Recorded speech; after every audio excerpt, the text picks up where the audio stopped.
There are two basic motivating forces, fear and love. When we're afraid, we pull back from life. When we're in love, we open up to all that life has to offer with passion, excitement, and acceptance.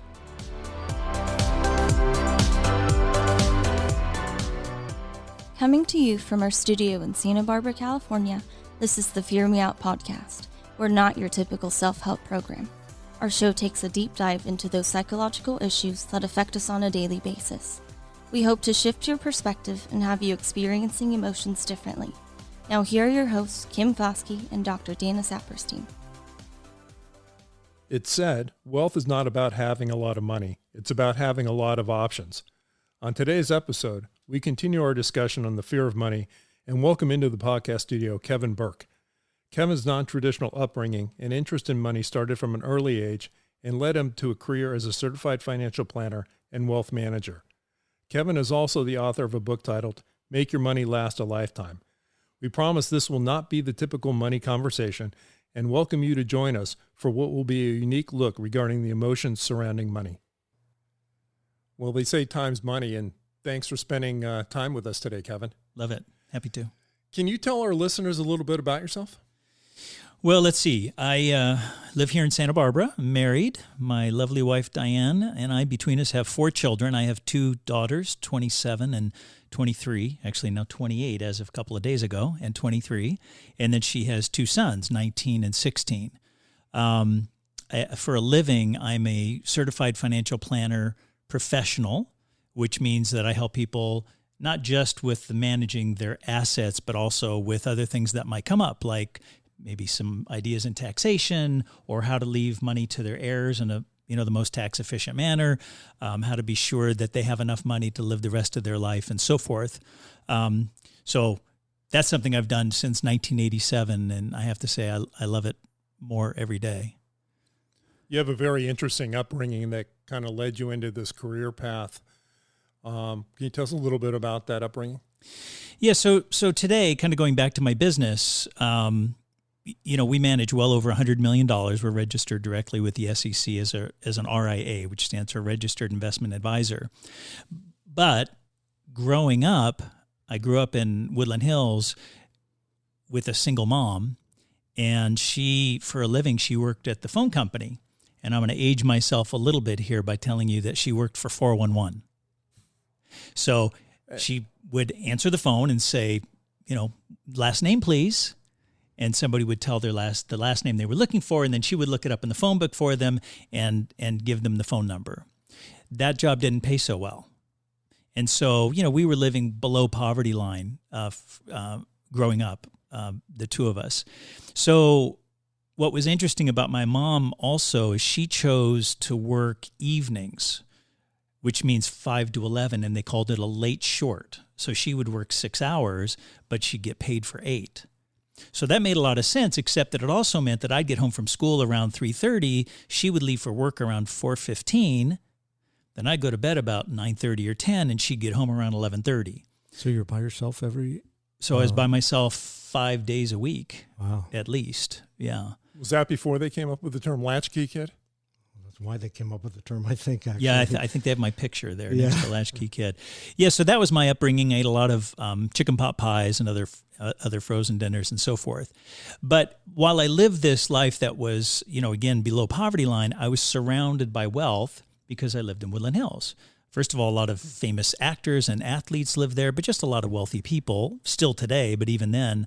In fact, just as an example, in 4th grade, my best friend in school was Kenny Rogers Jr., and we'd walk out of the school together at the end of the day, and he'd have a limousine waiting for him to take him to his home in Hidden Hills, which is a wealthy enclave kind of inside of Woodland Hills, Calabasas area. Did you have any idea who his dad was? Yeah, I knew who Kenny Rogers was, yeah.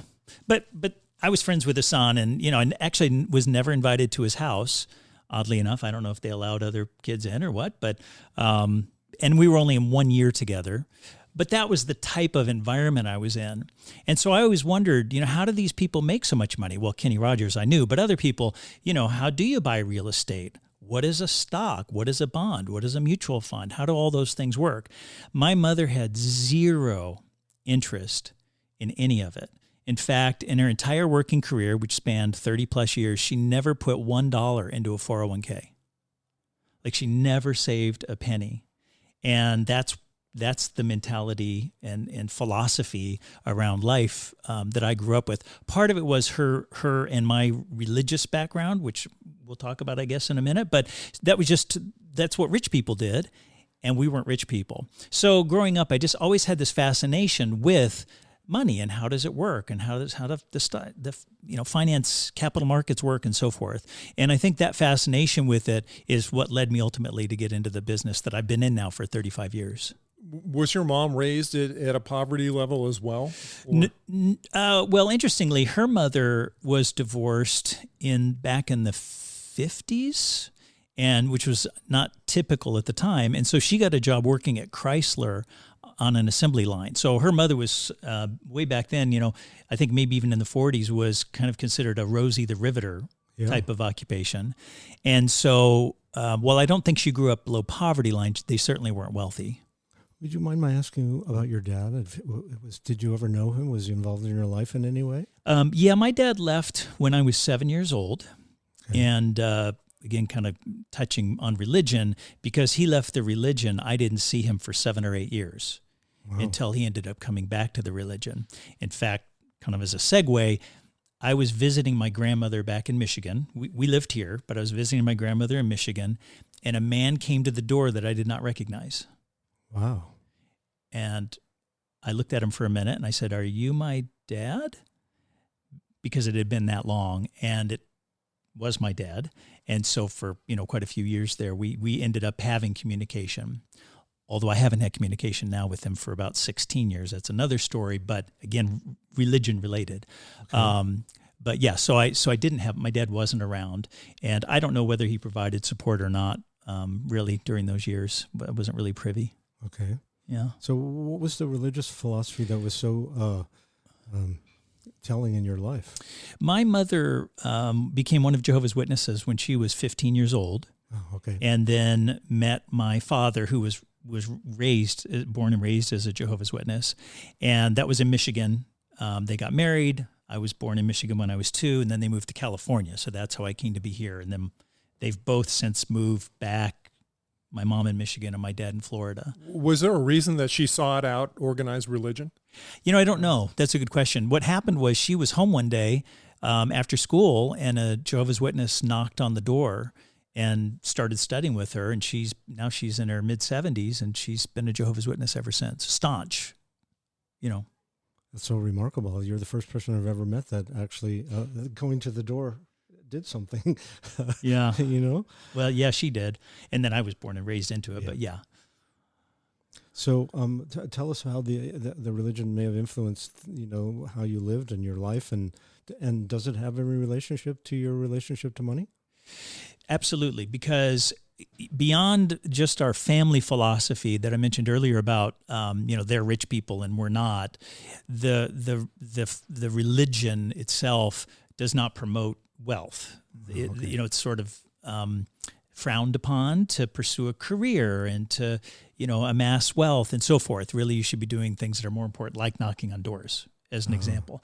And so I haven't been in it a long time, and maybe that's changed, but that's the way I grew up, is that, trying to amass wealth. So as an example, when I was in my early 20s, I had my own business, and I was actually making pretty good money, still living at home. So I had a lot of money in the bank and had an opportunity to buy a condominium at the corner of Thousand Oaks and Canaan Road in Agoura Hills, if you know where that is. Mm-hmm. And they were just starting to build in Agoura. And I think the condos at the time were $27,000, something like that.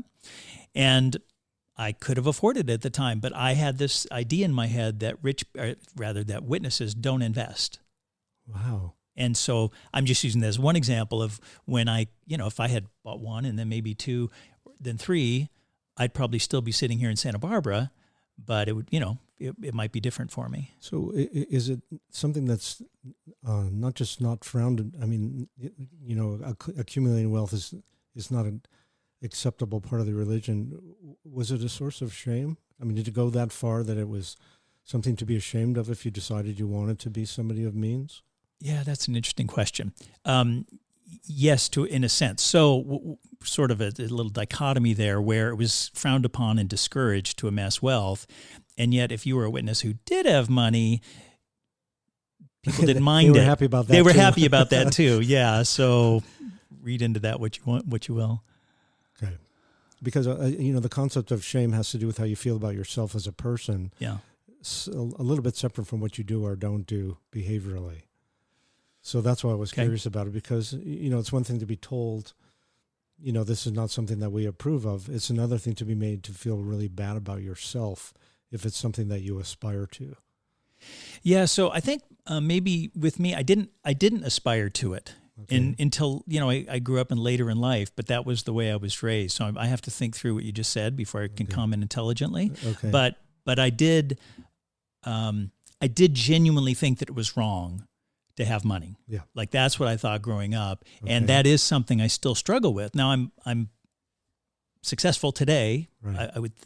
But I still struggle with that.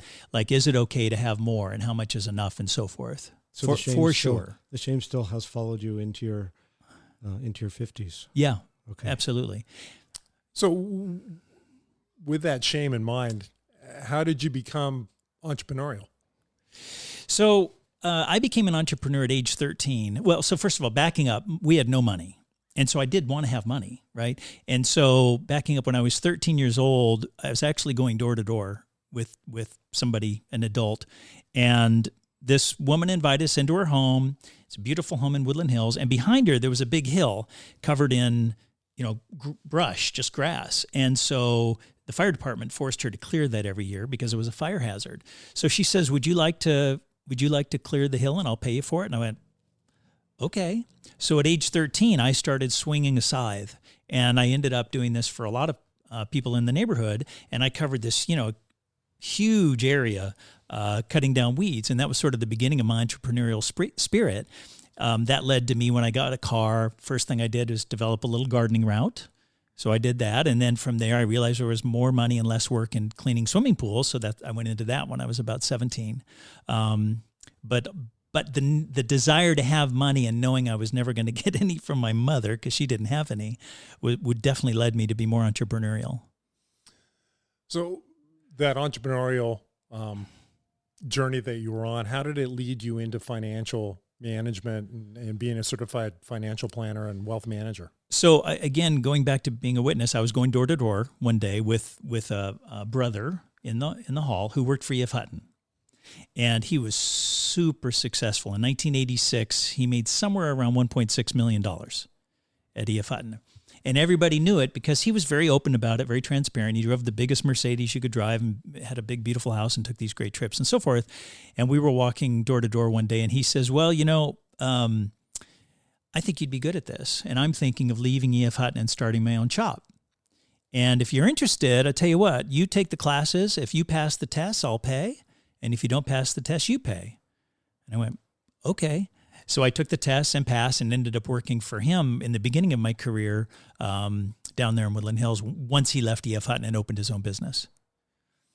And after working for him, where'd that lead you?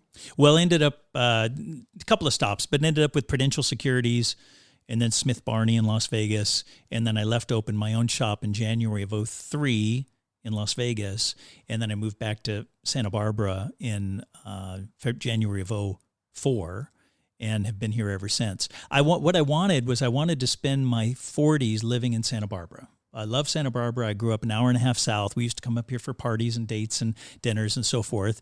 And so when I had the opportunity to be here and thought, okay, I can make this work, I moved back, and now I got to spend my 40s living in Santa Barbara, and here I'm 7/10 of the way through my 50s and still here and loving it. Going back to what Dana was saying earlier about you feeling the shame of success. Uh-huh. Has that followed you through your career path? Yeah. So I remember working at Smith Barney. It's funny how you remember these specific events that tell you how you feel, right? So I remember working at Smith Barney, and they had these various award trips. And one of them was they were almost all to New York City because that's where the headquarters were. But one of them, they took us to lunch at this, fancy hotel, penthouse, top floor, beautiful ballroom, 75th floor, something like that. And they brought in some famous football coach, don't remember his name. This is probably 1996, 97. And he gave his talk about success. And at the end of it, he says, any questions? And I'm sitting in the front, so I raised my hand. He points at me, he said, so why am I afraid of success? And he said, you're not afraid of success. You're afraid of failure. Next. That was it? That was it. That was his answer. Very helpful. And I thought, he's wrong. I am afraid of success. And how do I get past that? They are two different things. Yeah. So, yeah. But that just, it just demonstrates how I felt about it and looking for an answer and obviously not in the right place. Can you describe what it means to you to be afraid of success, or what it meant to you back when you asked the question? Well, it's such a deep-seated belief that success is somehow wrong, that you're doing something wrong, that you don't deserve it, maybe, that's part of it, or that you're displeasing God, perhaps, because God doesn't want you to be successful financially, right? It means you've been putting your efforts into the wrong arena. So probably it's a mix of several things, I would say. So all of those things mean something very personal about you as a person. Yeah. Right? That somehow deep down inside you're not good enough, or that you're not doing the right things, or somehow you're going to be judged harshly, either by God or the people that are part of the religion that you ascribe to, or you did it. Were you still part of the? I was at the time, yes. You were. Okay. So, was that an overt kind of a thing, or was it more that you just knew that people might be looking at you a certain way, but they didn't say anything directly? That's a good question. I think I imagined that they would be judging me. Okay. Yeah. Even to this day, Dana, I would not feel comfortable telling my mother, my net worth. Oh, okay. Like it's ridiculous. Like she would just, not that it would be wrong. It would just be so different from her perception or my perception of her perception of me and the way I was raised. It would be like, how did that happen? Do you feel her perception of you would change if you actually told her that? Whether you care, I don't know if you care or not, but I don't know. Yeah, maybe so. Maybe that's what I would be afraid of, is that she would think, oh, he's the So to put it in context, I left the religion years ago, and I think in her mind, she would think, well, see, this is what happens. Like, you pursue money and you lose sight of the truth, as they call it. Okay. Yeah. And just to mention as a side note, so my mother stopped talking to me about 2 years ago. My dad stopped talking to me about 16 years ago. So I haven't talked to my mother, not one word, in 2 years, because I left the church. Wow. I left the church a long time ago, but under pressure from the church, she finally decided 2 years. She called me and says, I can't talk to you anymore. So she was forced to choose between her child and her religious philosophy? This is the life of Jehovah's Witnesses. Wow. That seems a little harsh. I didn't know that. Yeah. So, I'm curious about something. Kim and I obviously are doing this podcast to help people look at their fear a little bit differently than they do. And one of the premises that we operate from is that if we don't respect our fears, we a lot of times convert our fear into aggression. And one of the ways that we aggress is by being self-critical and really judgmental toward ourselves. Another way is to do it toward other people. But it sounds like you've taken the fear that you have about the different things that you might feel bad about, and then criticize yourself as a result of that. And I'm wondering if you're aware of how much fear plays a role in that discomfort that you describe in admitting that you're a wealthy guy and that you've been really successful, and then it interferes with your ability to have a sense of healthy pride about yourself as a person living the American dream, basically. Does that make sense? Absolutely. No, yeah completely. Yeah. So you're spot on. So if you think about it from that context, I'm just wondering if there's a different way that you might be able to kind of meet your fear where you don't have to take it out on yourself, if that makes sense. Yeah. So you two actually said this. I listened to your first podcast, and you said we would never talk to somebody else the way we talk to ourselves, Right. basically, Yes. or as Diana and I, my wife and I have a good friend named Beth who says, be nice to my friend. Yeah. Yeah. When we say something, when Diane was saying something bad about herself and Beth says, be nice to my friend. So, recognizing that how that fear manifests itself, works itself out, and so forth would be very valuable to me, because I'm sure I'm experiencing in ways that I don't recognize. Okay. Yeah, absolutely. So one of the things that we want people to look at is if you find yourself being really self-critical and giving yourself a difficult time, it usually means that you're trying to manage your fear in a way that's not healthy for you. So that's why I bring it up. Yeah. Because it doesn't matter what it is that we're afraid of. We turn it into aggression more than anything else. Toward ourselves. Well, Often. and toward other people. I mean, men have a tendency to be actually much more aggressive toward other people because we're encouraged that that's a manly thing to do, whereas women have a tendency, and these are gross generalizations, obviously, take it out on themselves, because if you're an aggressive woman, you're looked at as being, Yeah. not respected, that's for Right. sure. Right. So the theme that runs through probably every podcast that we've done and will do is to try to help people understand that, like your friend said, be nice to my friend. Mm-hmm. That's a very compassionate way of looking at fear and dealing with it, where you're not taking it out on yourself, because you have a reason to be afraid. You've been brought up to believe that what you have done with your life is bad. And if your parents have rejected you and they've chosen their religion over you, I mean, what does that say about you as a person from their perspective? Mm-hmm. It's really incredibly unkind. Again, no offense to your parents, but Mm-hmm. I have kids. I can't imagine choosing anything over my children. I mean, if you think about your relationship with your children, would you choose anything over them? You cannot, maybe you can, but I don't think the average person understands the power of a cult. Oh, I don't doubt that. Yes. It's they will do anything, and for me, I feel bad for my mother, because how could she live with that? I could not, like you said, to your point, I could not live with anybody telling my daughters or telling me I can't speak to my daughters. Right. There's no way. And especially using God as a weapon. Yeah, right. So I look at my mom. I have a lot of compassion for my mom, because I look at her as somebody who is, and this is again dating our group here, but seeing somebody getting on the airplane going to Jonestown, it really is. It's like there's literally nothing I can do.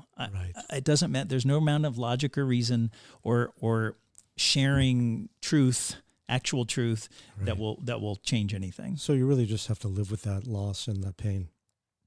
Yeah. I hope you don't take it seriously as a statement about the person that you are. No, I don't know. Kim probably knows me better than that. I don't think I do. What I've noticed about, forgive me if I get too off on tangents, but what I've noticed about former witnesses is that 80% of them feel that the religion is still the truth, because that is what they call it, the truth. They use that phrase. Okay. They feel like the religion is still the truth, and they just can't live up to it. Oh, so and so they live in this constant shame, just like, I can't live up to the morals and so forth, but it's still the truth. Wow. The difference between me and them I've recognized, and I have other friends who are more like me. I said, I was bamboozled. Like, I admitted to myself that I was wrong, and a lot of them cannot actually admit to themselves that they were just completely duped. And does this affect you sort of on an intuitive level? Is that how you came to recognize the wrongness of how you were sort of brainwashed, that it just didn't feel right inside somewhere? Yeah, I was going to ask you. Yeah, that's a good question. I was going to ask you what was the epiphany or the crux of you leaving the religion? Well, so backing up, I remember being younger and walking door to door with magazines in my hand and looking down and thinking, what the heck is wrong with me? Like, this is so stupid. But there I am, right? Because they know. See, there's one of the things they use as a tool over you is they know if you leave that you're going to lose your family, right? So that's one of the many pressure points. You're going to lose your friends, your family, maybe your business, all of which I experienced. But more to your point, Kim, is that you're not allowed to read any literature that's critical of their organization. Oh, okay. Right. Even reading the literature is enough for you to get, air quotes, kicked out. So what I did is I found, I'm going to call it a loophole. So I went back and I spent thousands of dollars on eBay buying old witness literature. So I went back to the late 1800s and I bought all these older books and written by the founder of Jehovah's Witnesses. And I read what he actually wrote. And I read what the current beliefs are actually based on. Now, they've changed them over the years, and now nobody really knows all that stuff. So I went back and I read the source. And like, if you know anything about witnesses, they have this year 1914 they make a big deal out of. Well, I learned how he came up with 1914, and it is not what they say today. And I go, wow, so I was lied to. And interestingly, they condemn other religions that have again, in air quotes, false religious beliefs. You know, they say, well, they believe in the Trinity because it came from, you know, the Egyptian, blah, blah, blah. And that's of the devil. But they themselves have all these beliefs based on all those same false religious teachings, but that it's okay because they're God's mouthpiece is what they call themselves. So it was reading those books firsthand and going, oh, I was totally duped. Again, that's the right word. I fell for it. I think I'm intelligent, and apparently I can be duped just like anybody else. And now I'm super conscious of it too. Like marketing and all this stuff, I'm so hyper aware of being manipulated. But that's kind of how I came to it. So it wasn't like one epiphany. It was more over time, just doing research, going, something's not right here, and I need to get to the bottom of it. And do you have to have a conversation with somebody to leave the church? Or you stop showing up? I just stopped showing up. Yeah, basically. I mean, I was... and so when do they figure out that they're going to excommunicate you? So technically, they never did excommunicate me because I never took a stand. I more just faded into black, so to speak. But I made the poor choice of sharing some of my beliefs with my uncle, who immediately shared it with my dad. And this is a long time ago. And so my dad had never even called me to tell me. He just stopped communicating with me. And then now that my mother has stopped communicating with me, being this vocal and this open is actually kind of new for me. But I figure, well, she stopped also. So what's the point? Like for a long time there, she was still talking to me. But they never took the formal step of disfellowshipping me. Did you feel guilty initially when your mom stopped talking to you? I felt sorry for her. So you felt pity for her? Not for yourself, but for her. For her. I felt pity for her. Okay. Yeah. And I had this conversation with my daughters actually just this last weekend because weirdly, my mother continues to communicate with my daughters. Are they Jehovah's Witnesses? See, that's the key. If they had ever been disfellowshipped or baptized as Jehovah's Witnesses, interesting. then she would not communicate with them either. But we left when they were young. Oh, okay. So she still communicates with them. And what they said is, she's in really bad shape. We did a Zoom call. She looks terrible. And I said to Rachel, in this case, who had the Zoom call, I said, well, I just wonder how much it hurts her to not have me in her life. Yeah. To which Rachel said, I never thought of that because she's not a mom. Right. But me as a father, back to your earlier point, if I was told I couldn't talk to my daughters, you'd have to kill me. Like, there's no way to stop me from talking to my daughters. Right. But this religion has I'm sorry, now we're on this religious thing, but it has so much control over people.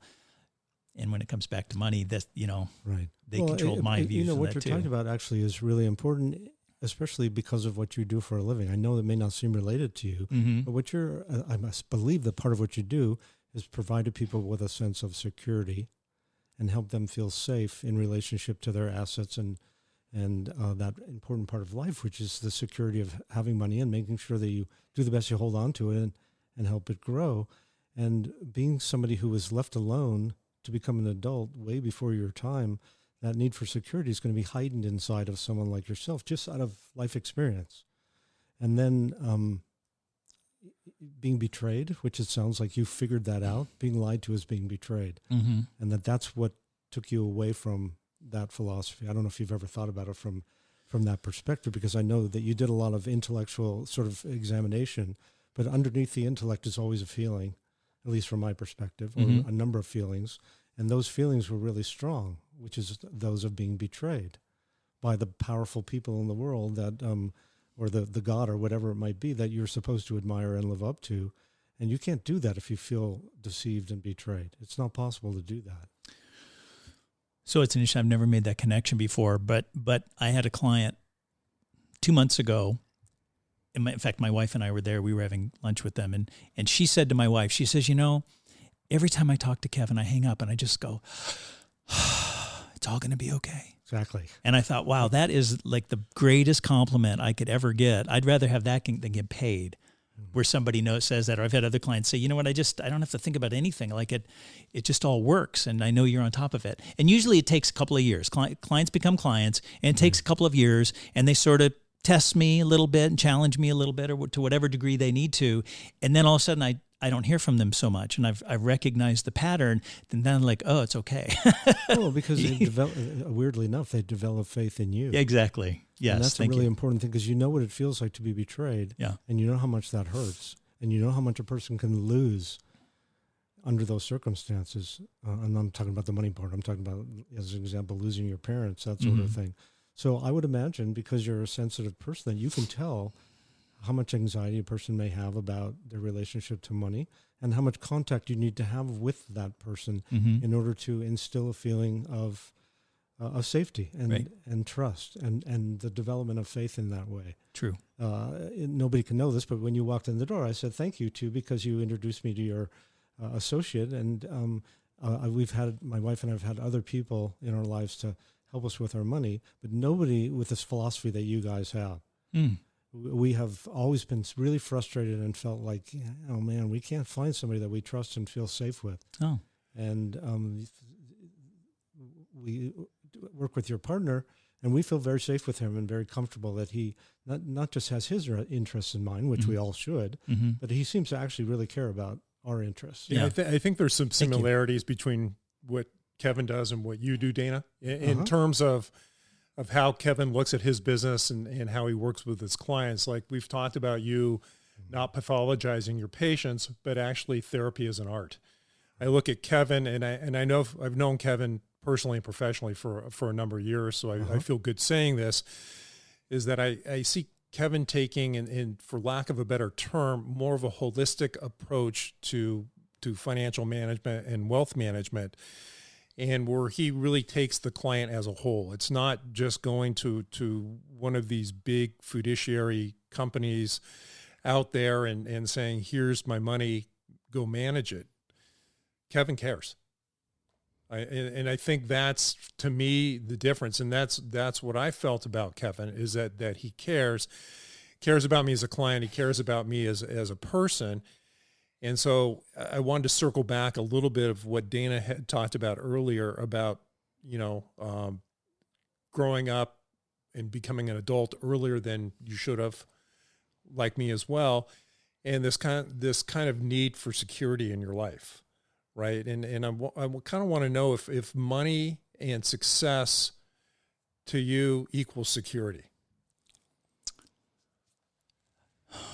So I wrestle with that because just like my clients, I'm always asking, how much is enough, right? You never know. It's hard to know. And that's one of my jobs, is to help people know. And so I apply that to myself. So there's a story that really struck me. It's about Joseph Heller, wrote Catch-22. Mm-hmm. And, decades ago, he's at some very wealthy person's house for a New Year's Eve party, whatever it is. And a friend of his walked up and he said, "Hey, Joe, how does it feel knowing that this guy made more money this year than you're ever going to make in a lifetime?" And Joseph Heller, I assume this is true. He responded, "Well, I have one thing that guy will never have." What would that be? He said, "Enough."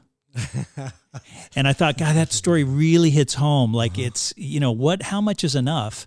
I have a client with several $1 million invested, and they asked me not too long ago, when is it enough? And I said, you could have retired a long time ago. It depends on where you want to live and what your lifestyle is going to be, right? So how much is enough depends on, do you want to live in Portugal, which would be great, or do you want to live in Santa Barbara? And so this question you ask me is like, is it tied in with security? I do also think about that constantly. If I want to continue to live in Santa Barbara, how much is enough? Does it come from just financial? No, right? I mean, because if my family is in disarray, then it doesn't matter how much money I have. and kind of vice versa, right? If my finances are in disarray, I can't take good care of my family. I'm not sure I'm exactly answering your question, but all those things go kind of, they're all concurrent, right? They all have to kind of work together in whether I feel like I'm secure and happy in finance. I do recognize, and I'm thinking out loud, so forgive the rambling, but I do recognize that money has a lot to do with the way I feel about myself and how happy I am, because not having it for so long and not understanding it, it's like this, I do have to have a need. I have a need to know I'm financially secure, which I am. I mean, if I want to live in Santa Barbara forever, then I probably need a little bit more. And if it just depends.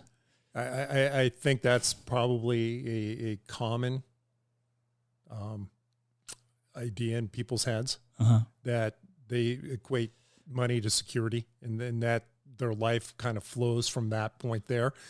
I mean, I'm one of those. I talked about this in our last episode, about that I have this fear of money still, and I know that I have, and to go back to your question about being enough, I probably in my head know that I have enough to be able to live out my life the way I want to live, and put my kids through college and so on and so forth. But there's still that voice in the back of my head saying that I'm going to screw it up, or it's all going to go away somehow. And how am I going to live then? So going back to that question about security, it really is the utmost for me in terms of security in my life to know that the money is there. Yeah. Well, it's funny, Kim, you asked me the question. I recognize, I'm looking at Dana at this point. I recognize you asked the question is, how is money security? And I think that scares me. That's like, is it security? Like, how much attachment do I have to it? And, is it? How can I answer that question? I'm not sure I can, because I'm afraid of it. What if it turns out that it's not the money itself, but what it represents? That it represents to you based on the way you grew up. A roof over your head, enough food, and it also represents having an intact family where you're not lonely and all by yourself. Because oftentimes, if we grow up in poverty and we grow up alone, we associate the poverty with that feeling of loneliness and being alone. And a lot of times we don't think about these things consciously. I mean, my job is to help people look at things from a different perspective. So if you describe that fear of money, it may be that it's more of a need to feel secure more than anything else, because you grew up with so much uncertainty. And I don't want to sound like I'm being critical of your family, but you suffer probably from a lot of emotional neglect as a result of the desperation that your mom had about money and having to make enough to keep a roof over your head and food in your belly. But as a kid, none of that matters. We just want to feel connected and loved and a sense of security. So it doesn't make any sense that your mom's going to go to work in the afternoon when you get home from school. She should have been working during the day, from your perspective, if you know what I mean, so that you guys could be together. Like, why would she want to work in the evening when she could have been with you? I get the 2-hour thing. It's much more practical. But what about the idea that she left you to your own devices at such an early time in your life? Did she not notice that you were lonely and that sort of had to fend for yourself at such a young age? Yeah, so I want to preface what I'm about to say by saying I love my mom. And again, I'm not trying to paint a terrible picture. I know you're not. I think it was more naivety than anything else. Yeah.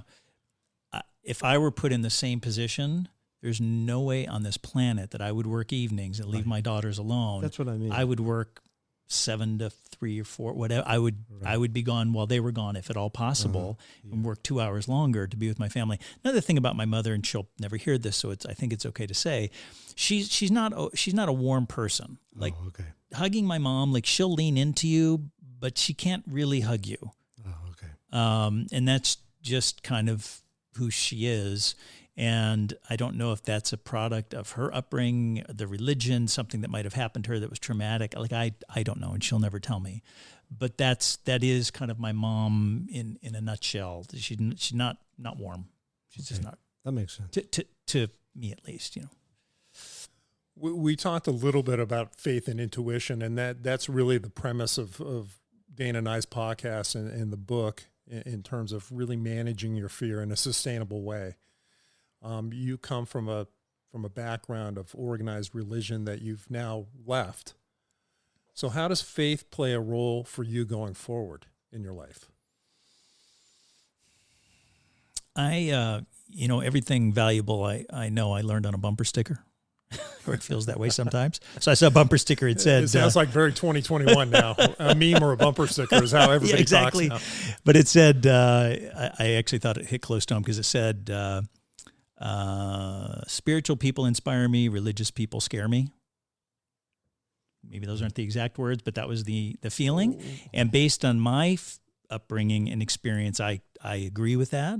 I also try to be non-judgmental because obviously religion has brought great things to billions of people, literally. So I try not to let my own feelings color that too much. But at the same time, my spirituality comes more from being sure that I have a really special relationship with my daughters, with my wife, with my stepsons, and then moving out from there. So for me, it's more about even in work. I mean, it sounds silly, but I look at it as a sacred trust.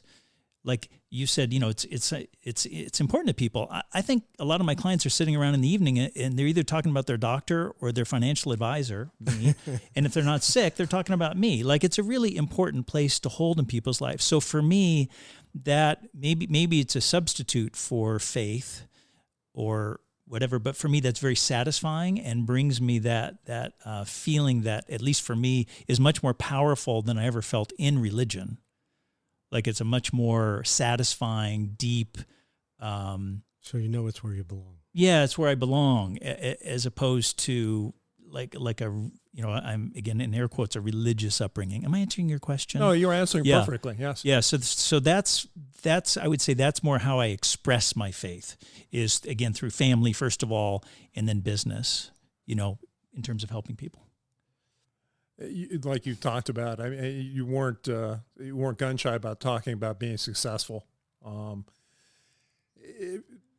Intuition and faith is what Dana and I talk about as the guiding light or the navigator in terms of dealing with those things, the dark side of your life that way. So talk a little bit about your intuition and how that's played a level in your life of success.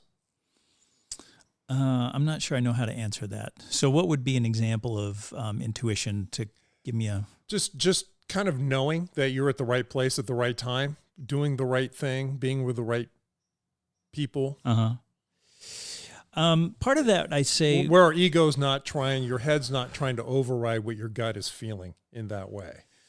Well, can I talk about business or is that too shallow? Yeah, we can talk. Yeah, absolutely. No, talk about any way that you feel comfortable talking about. So let me start with family. I believe, and I've been told by objective observers that I have this amazing relationship with my daughters. And I do. I just have this great relationship with my daughters. And so, when you say, is that where you're meant to be? Like, I feel really comfortable being in the role of a father. I just settled into it and I just love it. And I look at the way some other parents operate and I go, yeah, they just don't, they're not getting it.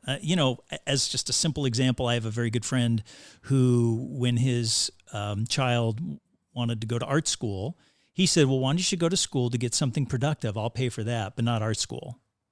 And here Dana's shaking his head. So obviously, what happened is the sons quit talking to him for 5 years. He cut him out of his life. And I thought, how did you not know that was not the right way to handle this? So I feel very comfortable being a parent and recognizing, things that are clearly. And then when it comes to business, again, when I know that I'm in the right place, when people say things like you said earlier, Dana, about, well, we've looked and we've experienced other advisors and so forth, and this is just a different experience. And that is just so powerful. So that's another place, an example where I'm settling into it and intuitively know that, okay, I am in the right place. I was married and I have a great relationship with my now ex-wife for 20 years.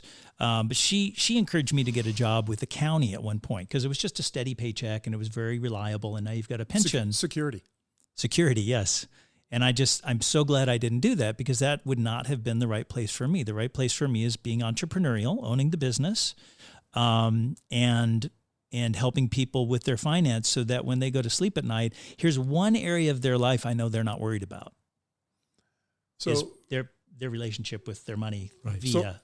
So that's a good example of trusting your intuition, right? Your wife gave you an idea that you probably had to consider for a moment, right? Mm-hmm. But immediately knew that it wasn't the right thing for you? Yeah, immediately. It's just not the right thing for me. I mean, even when I had, just talking about entrepreneurial spirit, even when I worked for other companies, it was always as a commission type basis where they weren't paying me a salary and I had to perform a duty. My income was always based on my own efforts and skills and so forth, not based on what they decided to pay me. So I could always raise that or lower it depending on how much time I wanted to spend or not spend it and so forth. So even when I was working for Smith Barney as an example, I still view myself as effectively being self-employed because I had to go get the clients. They didn't give me any clients or not many. And I got paid based on my efforts, not on what they viewed the value of my efforts. Right. So I've always been entrepreneurial in that way. And that intuitively suits me. Even having a gardening business when I was 16, like that was, rather than getting a job at McDonald's, I've always felt like I wanted to be in control of my own ship. My mother likes to tell the story that, when I guess I must have been 16 because I lived in Woodland Hills, and she said I rode my bicycle to Van Nuys to get myself my own business license because I've always been a rule follower, probably as part of the religion. That's stuck with me, so that's probably a good thing. But I went down at, before I was even driving, I went down and got a business license so that I'd be sure I wouldn't get in trouble because I don't want to get in trouble, right? So that's just that's definitely intuitive for me. I want to circle back again to, I think it's important to talk about your business and how your clients view you. I mean, that must be important to you. We've talked about it a little bit already in that, how you really care for your clients and how you do business differently than other advisors and the feedback that you do get. Because again, going back to the whole premise of this conversation about fear of money, I think in the back of our heads, maybe we all think about potentially losing it all. And whether that is because the economy tanks or because you make a bad investment, or like me with my dad in the back of my head telling me, well, you may have it now, but you're going to lose it eventually. Right. And then there's some belief in my head still for that. But having somebody like you to be able to turn to and say, no, it's going to be okay, and let me show you how it's going to be okay for you. Yeah. For me, gives me a lot of, assuages a lot of fears, I should say. Well, good. Thank you. I do appreciate that. Is important. I'm going to go back to something you said earlier, this connection between fear of losing it all and so forth. So I tend to be two things. First of all, I mostly work with seniors or, pre-retirees and retirees because their concern is holding on to their money forever. And that really ties in with my concerns, like keeping the money forever. And the other thing is they tend to be a little more conservative with their money. Like they don't want to take flyers on, this stock or that stock that might go to the moon. We're not rolling lucky number 7, right? We're trying to build portfolios that are meant to last. That's the goal. And so that ties in with what you're saying is I like that, knowing that, okay, you never have to worry about it again because we've done the right things to the best of our ability. So that was a good segue because you are an author. You wrote a book called Make Your Money Last a Lifetime. And so what propagated you to write that book? So I have a sign that I wrote some years ago as one of my goals in life was to help 1 million people make smart decisions with their money. And I thought, okay, it's a big goal. I don't know how I'm going to do that. But there's only a few ways you can do it. I can't have 1 million clients. I can't even probably handle 150 clients. Like I can't handle that many relationships. So how do you do it? Well, you could write a blockbuster movie. I'm not very good at that as far as I know. Or you could have a killer website. I guess that would maybe reach 1 million people. Or you can write a book. Now, I didn't sell 1 million copies. I didn't really write it to sell 1 million copies, but it struck me as a way to reach a much broader audience on a topic that I'm very comfortable talking about, and I think is important. When they do surveys, 6 out of 10 American adults according to AARP, American Association of Retired Persons, 6 out of 10 American adults fear running out of money more than they fear death. And I feel that with clients, like that is their concern. That's your concern. It's my concern. Yes. So your concern is based more, from what you said, on your upbringing. And for other people, it might be something different. Maybe it was something that happened to their neighbor or a colleague and so forth. But wherever it comes from, and we all have that concern, I love being in a position where I can help people take a deep breath and, as you've expressed, not have to worry about it to the extent that it sounds like you have in the past. So we're in 2021 right now. We're double digit, or not double digit, but we've seen inflation increase. We've seen Americans assuming more debt than they've ever assumed in the history of the U.S. Gas prices going up, and so on and so forth. And so there must be fears amongst your clientele about what's going to happen with the economy. And how do you deal with that as a wealth manager?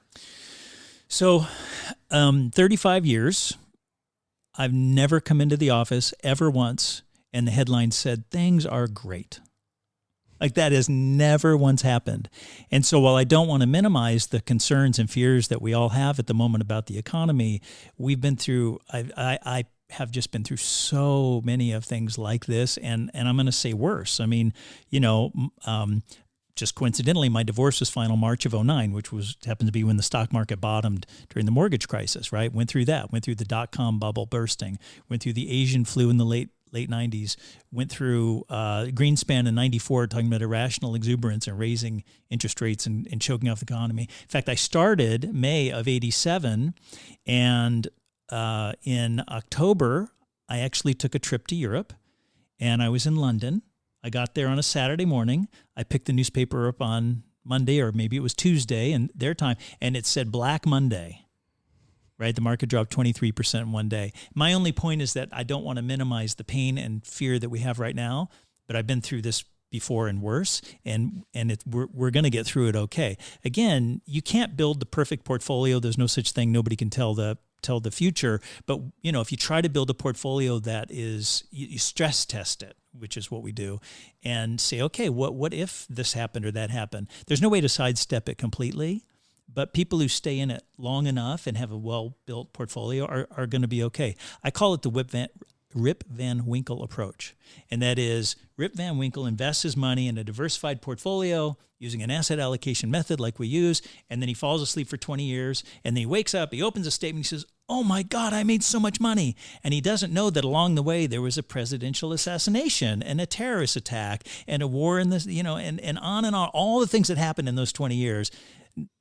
All that matters is here's where we were 20 years ago and here's where we are now. And if we can always back ourselves up to a 30,000-foot view, and if I can help my clients to do the same thing, if and when, not if, but when we have a tough time, and we will, we're not looking for day to day or even month to month. We're looking for averages. That's the only way to be a successful investor. And I'm going to use one more analogy, which is when people buy real estate, for the most part, like they're buying their family home, they're not jumping in and out of their home trying to nimbly time the market. They know that they're going to buy it today, and at some point in the future, it's going to be worth more. And that's what they're interested. They just know that's going to happen. And if they were to price it daily, they would have to hire an appraiser to go out every day and spend $1,000 and say, what is this house worth today? And that's silly. We don't do that. So if we could look at capital markets with that same mentality and just say, okay, I mean, the problem is that when I started in the business, if somebody wanted a quote on IBM, they had to call me. And they're not going to call every day. And so sometimes the market would drop 10% in a month, or if they're on a quarterly statement rotation in a quarter, they don't even know by the time they got their statement. But today, information is so available and it's in your face, and it's fomented this short-term thinking. So I know I'm just saying the same thing in different ways, which is I try to help people take a longer-term perspective. And a year ago, somebody would have said, we should have gotten out of the market. We should get out of the market. Look what's happening. This makes no sense. It makes no sense. And look what we would have missed out on. I think year in, year out, everybody says that. They always say that. They It's always Armageddon is always right around the corner. It has been every day of my career. So the three of us were raised with different money values and which have led us into our adult lives and so on and so forth. What advice would you give listeners that have younger kids, younger adults, in terms of having a positive relationship with money? Wow, that's a big question. I don't work with a lot of young people, so I can only speak to my experience with my own children. And that's where I wanted you to go, actually. Yeah. So we did an interesting thing when our kids were young, which is that it sounds silly, but we'd go out to a restaurant and we'd say, tell you what, you don't order a Coca-Cola, don't order a soda with dinner, and we'll give you the cash. Soda's $2.95 at a restaurant, right? And so in a relatively short period of time, they had a fair amount of cash. And my younger daughter, Rachel, came to me one day. She says, man, sodas cost a lot. So we just tried in simple ways without wagging our finger and without, preaching to them why it's important to start early and start young and, use some examples, but always it's really, I think it's so important to, if I say it's true, maybe, probably not. But if they say it's true, it's true. So finding ways to help your young person come to the conclusion on their own is really it's a skill. It's a very difficult skill. But if you can get them to understand how important it is, maybe by showing them examples of starting at age 20, like there are all kinds of examples. You start at age 21 and go to age 29, and you start at age 29 and you go to 60, and guess who has more money, right? So just, kind of simple things that they can grasp also. I'd have to think about that question. It's an important question. I feel like I'd need to dwell on it. Yeah, I think it's an important question, not only for kids to be successful in life, but for kids like me who grew up walking on eggshells around money and money being conditional, right? Yeah, right. And your parents feeling obligated to give it to you instead of willfully giving it to you out of joy. Yeah, well, yeah, absolutely. And also as we're sitting here, I think about another thing is I think allowing kids to experience the consequences of spending money poorly. So whatever that might mean, but not letting them off the hook, so to speak. Like, okay, so if like you can see the personalities in even younger kids, like one will let you buy them everything and ask for everything, and the other says, no, I don't need anything. Like they just have their own personalities. But if you allow them to lead a consequence-free life when it comes to money, I think you're really kind of shooting yourself in the foot as a parent and doing them a disservice. I can't think of an example off the top of my head, but they need to experience that somehow, like my little example of not buying the Coca-Cola, or, you paid for this, but you didn't take care of it, or you left it out and somebody stole it, or like there's an example. If they leave it out and you've told them not to, and then somebody steals it, and you immediately go out and buy another one. Right. Like, what's the lesson there? It's the exact lesson you don't want to teach them. So sometimes we have to put aside the way we feel about a certain situation and think about the way they feel about the situation. It's the iPhone analogy. Which is what? It's constantly breaking the iPhone because I know Dad will buy me another one. Well, there you go. That's a great example. They've got, okay, well, how much money do you have saved? I have $832, at the bank. Okay, well, so 100 of it's going to go to fix the iPhone. You just have to do those things, even though as a parent, it's hard on us to do that. But you got to put your own emotions aside and your own feelings and think of what's better for them. Yeah, I think every generation, we want every generation to have it a little bit better than ours. Mm-hmm. We were raised in a certain way, and there's some things that we want to instill in our kids that we were raised with, and a lot of things that we don't want to instill in our kids that we were raised with as well. But we surely want them to have it a little bit better than we do. And I'm not sure as we're moving forward in society now that that's actually going to happen.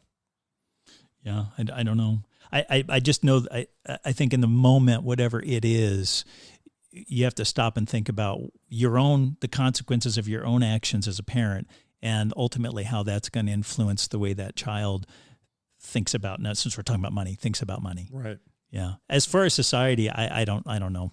I think every generation thinks the next generation is going to pot.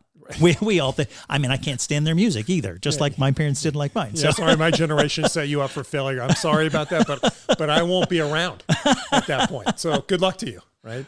Mm. So anyway, we have just a couple minutes left.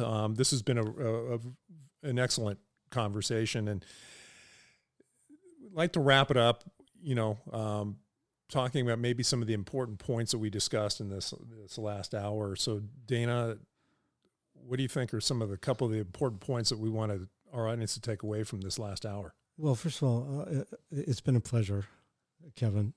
Likewise. Thank you. Kim has always spoken very highly of you, and now I've got a chance to hear your philosophy and get to know you a bit.